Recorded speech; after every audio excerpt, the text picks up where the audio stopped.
सभी को नमस्कार। मैं डॉक्टर के भारद्वाज ब्रजराज कृषि फार्म से आपके सामने पुनः उपस्थित हुआ हूँ।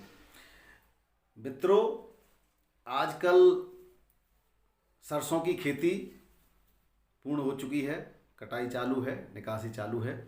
दूसरे आलू की भी खुदाई चालू हो चुकी है। अब आपको आमदनी बढ़ाने के लिए क्या करना चाहिए, उसके बारे में आज चर्चा करने के लिए मैं आपके सामने उपस्थित हुआ हूँ।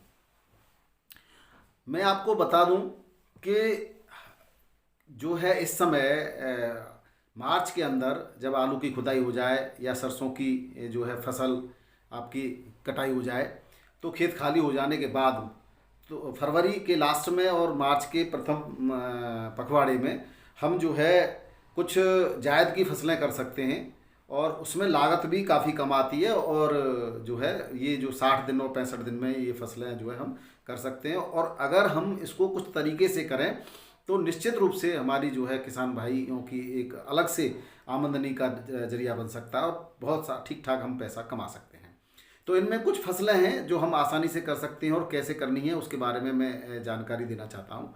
आप लोग जो है इसमें सबसे पहली फसल है खीरा। खीरा की खेती जो है क्यारियाँ बना लें और क्यारियाँ बनाने के बाद इसकी बुवाई लाइन में ही करें। लाइन से लाइन की जो दूरी रखें वो 1.5 मीटर यानी 1.5 मीटर रखें और जो है पौधे से पौधे की दूरी की जो है वो 1 मीटर रखें इसमें। और बुवाई के बाद 20 से 25 दिन बाद इसकी निराई कर दें और निराई गुड़ाई कर दें और खेत की साफ़ सफाई रखें। अच्छा, एक काम और कर सकते हैं कि अगर आपके पास जो है इसमें जो गड्ढे खोदेंगे आप लाइन में बनाएंगे, उस लाइन में जो है गोबर में और ट्राइकोडर्मा, आप कच्ची गोबर की खाद लें और उसमें जो है ट्राइकोडर्मा जो है मिला करके और उनको उस लाइनों में पहले से ही डाल दें और उसके बाद इसकी बिजाई करें तो और ज़्यादा बढ़िया रहेगा। दूसरा, खीरा के बीजों को अगर आपके पास वेस्ट डिकम्पोजर है तो वेस्ट डिकम्पोजर से और पत्तियों के घोल से उपचारित कर लें। अगर पत्तियों घोल नहीं भी है तो भी कोई दिक्कत नहीं, आप जो है उसको ट्राइकोडर्मा से भी उपचारित कर सकते हैं और लाइन से लाइन बो दें। दूसरी जो फसल है वो है ककड़ी। और ककड़ी जो है की बुवाई के लिए ये भी फरवरी का लास्ट और मार्च का जो प्रथम सप्ताह बहुत ही उपयुक्त समय होता है। और इसकी जो है अगर अगेती फसल लेना चाहते हैं तो आप इसके बीजों को आप जो है पहले से ही एक या तो आप ग्रो आपके आते हैं छोटे छोटे ट्रे आती हैं, अगर वो नहीं लेते हैं तो आप जो है प्लास्टिक के जो ग्लास जो है वो ले सकते हैं। डिस्पोजल ग्लास जो आते हैं उन कागज़ के भी आते हैं, उन डिस्पोजल ग्लास में आप नीचे थोड़ा सा बालू या भुरभुरी मिट्टी और उसके बाद उसमें कंपोस्ट, बर्मी कंपोस्ट ले सकते हैं। बर्मी कंपोस्ट नहीं तो आप वही ट्राइकोडर्मा से मिला हुआ थोड़ा गोबर की खाद डालें और उसके बाद ऊपर जो है भूसा डाल दें। आप भूसा सबके पास होता ही है, सड़ा हुआ पुराना भूसा थोड़ा सा डाल दें, हल्का हल्का 1-1 इंच का और आधा इंच, और उसमें आप बीज लगा दें। तो ये अगेती हम कर सकते हैं। जब वो ग्रो हो जाए तो आप प्लास्टिक के उसको काट लें और उसके बाद नालियों में उसको जो है आप ककड़ी के पौधे को लगा सकते हैं। सीधे आप रोपाई भी, सीधे बीज की बुझाई भी कर सकते हैं आप। और इसमें 1 एकड़ भूमि में 1 किलोग्राम बीज की जरूरत होती है। इसे लगभग हर तरह की ज़मीन में उगाया जा सकता है। और इसकी तैयारी करने के लिए गोबर की खाद वही डालनी है ट्राइकोडर्मा मिला करके, और खेत की जुताई कर लें 3 से 4 बार और उसके बाद उसमें पाटा लगा दें। पाटा लगाने के बाद नालियों के जो है 2 मीटर चौड़ी क्यारियाँ बनाएं इसकी, और 2 मीटर चौड़ी क्यारी बनाने के बाद और पौधे के पौधे की दूरी का अंतर जो है 60 सेंटीमीटर रखें और एक जगह पर 2 बीज रोपें। और जो है जिसमें जो है आपका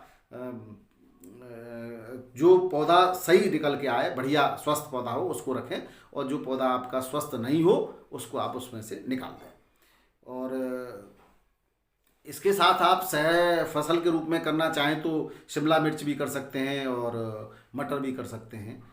लेकिन जो भी ज़्यादा जैसे भी आपको उचित लगे और जो आपकी सुविधा हो उस तरीके से आप जो है इसकी खेती करें। तीसरी जो आपकी सब्जी वर्गीय फसल है वो है करेला। आजकल जो है हम जो है बड़े किसान भाई परेशान हैं कि जो आप जो भी फसल बोते हैं और जंगली पशु और या गाय बैल जो खेतों में उसको चट कर जाते हैं। लेकिन करेला एक ऐसी फसल है जिसको आपको कोई भी पशु उसको उसकी बेल को नहीं खाता है कड़वा होने के कारण। तो आप करेले की बुवाई कर सकते हैं। करेला हल्की दोमट मिट्टी में जो है करेले की होती है। इसकी बुवाई दो तरीके से की जाती है, बीज से और पौधे से कर सकते हैं। तो करेले की जो है खेती के लिए 2 से 3 बीज 2.5 से 5 मीटर की दूरी पर बोने चाहिए। बीज को बोने से पहले 24 घंटे तक पानी में भिगो लें, क्योंकि इसका जो ऊपर जो होती है इसकी सेल वॉल वो काफ़ी कठोर होती है, तो उसको पहले भिगो लें आप। इसके बाद इससे क्या फ़ायदा होगा कि अंकुरण बहुत जल्दी इससे हो जाएगा। और जहाँ तराई वाली ज़मीनें हैं नदियों की नहर के किनारे, वो ज़मीन करेले की खेती के लिए बहुत ज़्यादा उपयुक्त होती है, क्योंकि वो भूमि कुछ अम्लीय होती है। पीएच की जो है बहुत बड़ी वैल्यू होती है आपकी खेती के लिए।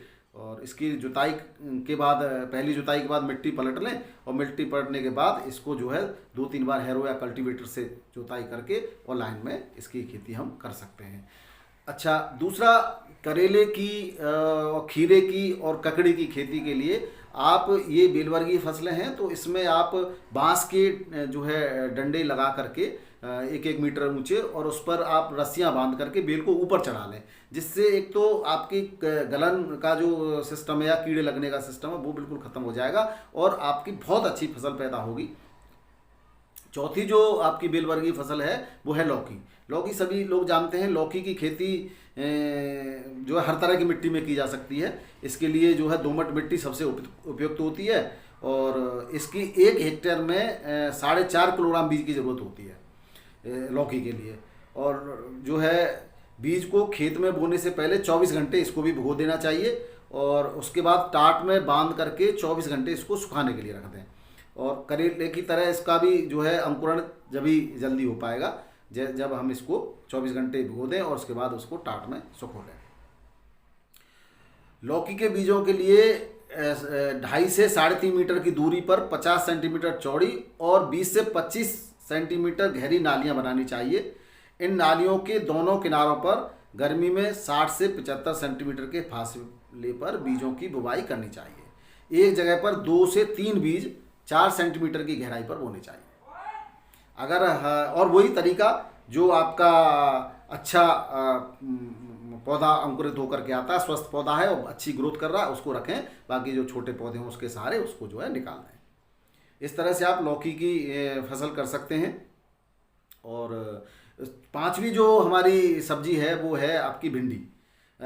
और कुछ फसलें इनमें ऐसी हैं जो सह फसल के रूप में आप कर सकते हैं। तो भिंडी की जो है अगैती किस्म की बुवाई जो है फरवरी से मार्च में करते हैं हम। और कुछ किसान जो है अच्छा मुनाफा कमाने के लिए जनवरी में जो है भिंडी की बुवाई कर देते हैं। लेकिन उसके लिए आपकी मेहनत और आपके संसाधन की आवश्यकता होती है। उसको जो है पहले ढकना पड़ता है, जनवरी के महीने में रात को उसको ढक के रखना होता है। उसके लिए जो है आप किसी प्लास्टिक की पॉलीथीन का उपयोग कर सकते हैं, तार बना करके उपयोग कर सकते हैं, और इस तरह से उपयोग कर सकते हैं आप। और उसके बाद जनवरी जब अंकुरण हो जाएगा तो फरवरी में आपको दिन में उसको ऊपर से उसके ऊपर ढका जो हुआ है उसको हटाना होगा, और रात को पुनः ढकना होगा 15 दिन कम से कम। 15 फरवरी के बाद मौसम सही हो जाता है, उसके बाद आपको कुछ करने की आवश्यकता नहीं है। और निश्चित रूप से आप 80 से 90 रुपये किलो या 150 रुपये, शुरुआत में तो 100 से 150 रुपये किलो तक की आप भिंडी जो है बो करके अच्छा मुनाफा बेच करके मार्केट में अच्छा मुनाफा आप कमा सकते हैं। तो ये हो गई आपकी भिंडी। तो भिंडी की जो है बुवाई करने के लिए 2-3 बार जो है खेत को जोताई कर लें, मिट्टी को भुरभुरा बना लें और समतल लगा लें, पाटा लगा करके उसको समतल बना लें। उसके बाद जो है कतार की दूरी 25 से 30 सेंटीमीटर और पौधे की दूरी 15 से 20 सेंटीमीटर रखने के बाद जो है इसकी जो है बुवाई कर दें। और 15 के 20 दिन बाद इसमें अगर कोई खरपतवार उगती है तो उसकी नड़ाई उड़ाई कर दें। तो इस तरह से खरपतवार नियंत्रण कर सकते हैं। अच्छा, खाद के लिए या इसके पोषक तत्वों के लिए जैविक और रासायनिक तरीके से हम जो है आपको दूसरे वीडियो में बताएंगे। अगर अभी बताएंगे तो बहुत लंबा हो जाएगा। जो 6वीं जो आपकी फसल है वो है तोरई। तोरई को आप हल्की दोमट मिट्टी में जो है इसकी अच्छी फसल होती है। और इसकी बुवाई से पहले जुताई, मिट्टी को पलट लें, वही हल चला के 2-3 बार अच्छी तरह से हैरो कल्टीवेटर से आप जुताई कर सकते हैं। और उसके बाद मिट्टी जब भुरभुरी हो जाए तो उसको वही पाटा लगा कर समतल बना लेंगे और कतार से कतार की दूरी 1 से 1.25 मीटर रखेंगे और पौधे से पौधे की दूरी जो है 1 मीटर होनी चाहिए इसमें। और एक जगह पर वही 2 बीज लगाएं, 2 से 3 बीज लगाएं और जो पौधा स्वस्थ हो उसको रहने दें और जो पौधा आपका स्वस्थ वृद्धि नहीं करे उसको उखाड़ दें। इसी तरह से आप इसकी जो कर सकते हैं। और अगर इसको ज़्यादा गहराई में लगाते हैं तो अंकुरण पर फर्क पड़ता है, इसलिए इसको भी ज़्यादा गहराई पर नहीं लगाना है। और 1 हेक्टेयर भूमि के लिए 4 से 5 किलोग्राम बीज की आपको आवश्यकता होती है। तो ये हो गई आपकी तोरई। और अब इसके बाद जो 7वीं आपकी जो फसल है वो है जो है पालक। पालक को आप बलुई दोमट मिट्टी या मटियार मिट्टी में अच्छी तरह जो इसके लिए अच्छी फसल मानी जाती है। अम्लीय मिट्टी इसके लिए जो है उपयोगी नहीं होती। और इसको जो है इसके लिए जो भुरभुरी मिट्टी, रेतीली मिट्टी जो है वो उपयोगी होती है इसके लिए, जो है पालक के लिए। मिट्टी पलटने वाले हल से इसकी भी जुताई कर लें। 2 या 3 बार हैरो या कल्टीवेटर चलाकर मिट्टी को भुरभुरा बना लें। साथ ही पाटा चलाकर भूमि को समतल करें। और पालक की खेती के लिए 1 हेक्टेयर में 25 से 30 किलोग्राम बीज की आवश्यकता होती है। बुवाई के लिए कतार से कतार की दूरी 20 से 25 सेंटीमीटर रखें और पौधे से पौधे की दूरी 20 सेंटीमीटर रखें। पालक के बीज को 2 से 3 सेंटीमीटर की गहराई पर बोना चाहिए। इसको अधिक गहराई पर बुवाई नहीं करनी चाहिए, नहीं तो इसकी अंकुरण में जो है देरी होती है। 8वीं आपकी जो सब्जी वर्गीय फसल है वो है अरबी। अरबी की खेती के लिए आप रेतीली दोमट मिट्टी का उपयोग करें। जो जहाँ पर रेतीली हो, दोमट मिट्टी हो, वो सबसे अच्छी फसल उसमें होती है। इसमें ज़मीन जो है इसकी गहरी होनी चाहिए, इसके कंदों का समुचित विकास हो सके, इस तरह से इसको जो भुरभुरी मिट्टी होनी चाहिए इसमें।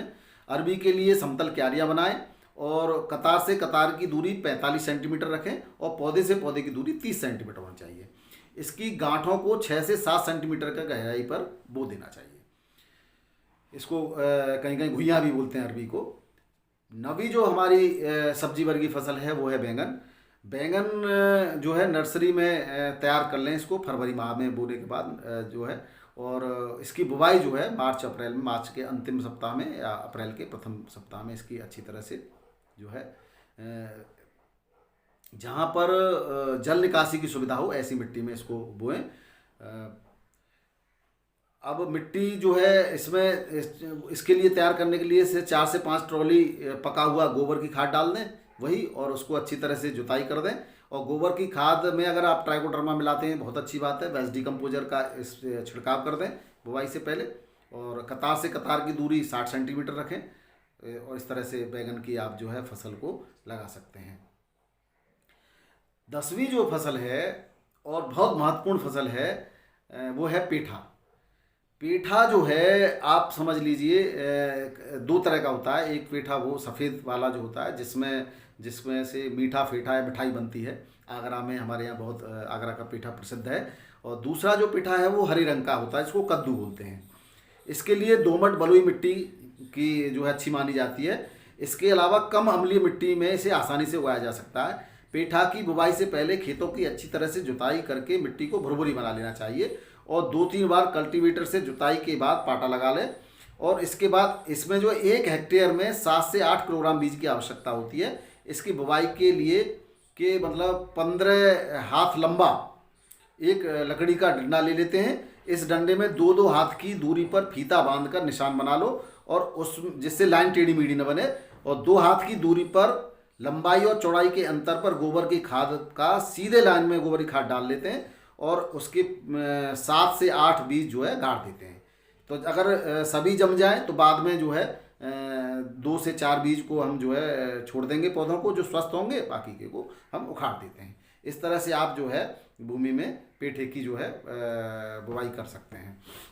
मित्रों, अब आपने जब बुवाई कर दी बीज की, अब इस पर जो है आप क्या करेंगे कि 20% जो है वेस्ट डिकम्पोजर का ताज़ा घोल लेंगे, जो है पुराना घोल ले लेंगे। अगर ताज़ा है तो आप 50% तक ले सकते हैं और वो आप हर जो है तीसरे चौथे दिन इस पर हल्की पानी के साथ स्प्रे करते रहेंगे इन पर।